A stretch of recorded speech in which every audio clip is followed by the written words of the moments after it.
करवा चौथ व्रत कथा। एक साहूकार था, उसके 7 बेटे थे और एक बेटी थी।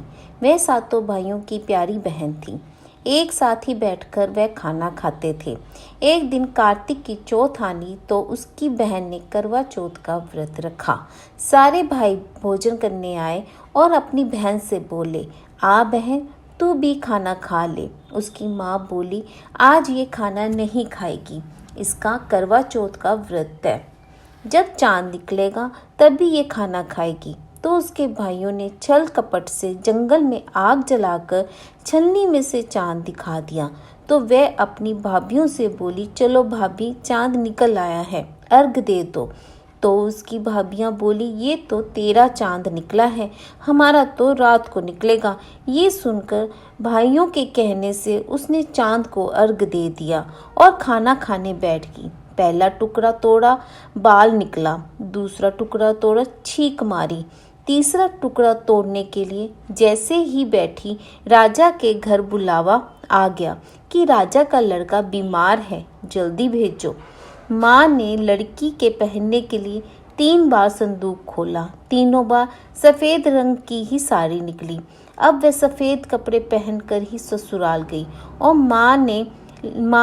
माँ ने लड़की के पल्ले में एक सोने का सिक्का डाल दिया और बोली, रास्ते में जो भी मिले पैर पड़ती जाइयो, जो तुझे सुहाग की आशीष दे उसे सोने का सिक्का दे देना और पल्ले को गांठ लगा लेना। तब उसे रास्ते में जो कोई भी मिला सबके पैर पड़ी, पर किसी ने भी सुहाग का आशीष नहीं दिया। अब वह ससुराल में आई तो दरवाजे पर छोटी ननद खड़ी थी। वह उसके पैरों में पड़ी और ननद बोली, सीली हो, सपूती हो, 7 बेटों की माँ हो, मेरे भाई का सुख देख। अब उसने सोने का सिक्का ननद को देकर पल्ले में गांठ मार ली। उसके बाद वह अंदर आई। आकर देखा कि उसका पति मरा पड़ा था। अब वह उसे लेकर एक कोठरी में पड़ी रही। 1 साल तक उसकी सेवा की। उसकी सास बांदी के साथ बच्ची कुची रोटी भेज देती। इस प्रकार उसने 1 साल तक अपने पति की सेवा की। साल भर बाद करवा चौथ का व्रत आया। सारी पड़ोसनों ने नहा धोकर करवा चौथ का व्रत रखा। सब ने सिर धोकर हाथों में मेहंदी लगाई, चूड़ियाँ पहनी। वह सब कुछ देखती रही। एक पड़ोसन ने कहा कि तू भी करवा चौथ का व्रत रख ले। तब वह बोली, मैं कैसे करूं? तो वह बोली, चौथ माता की कृपा से सब ठीक हो जाएगा। उसके कहने से उसने भी व्रत रख लिया। थोड़ी देर के बाद करवा बेचने वाली आई। करवे लो री, करवे लो, भाइयों की प्यारी करवे लो, एक करवे वाली मुझे भी करवा दे जा। वह कहने लगी, मेरी दूसरी बहन आएगी, वह तुझे करवा देगी। इस तरह 5 बहनें आकर चली गईं, पर किसी ने भी करवा नहीं दिया। फिर छठी बहन आई तो वह बोली कि मेरी 7वीं बहन आएगी तो वह तुझे करवा देगी, बस तू रास्ते में कांटे बिखेर कर रख देना। जब भी खूब चिल्लाते हुए आएगी तो उसके पैर में कांटे चुभ जाएंगे। तब तू सुई लेकर बैठ जाना और उसके पैर पकड़कर छोड़ना मत और उसके पैर से कांटे निकाल देना, तो वह तुझे आशीर्वाद देगी। भई जियो, साई जियो। जब वह तुझे आशीर्वाद देगी तो तुम उससे करवा मांग लेना, तब वह तुझे करवा देकर जाएगी। फिर तू अजमन करना जिससे तेरा पति ठीक हो जाए। अब उसने वैसा ही किया। सारे रास्ते में कांटे बिछा दिए।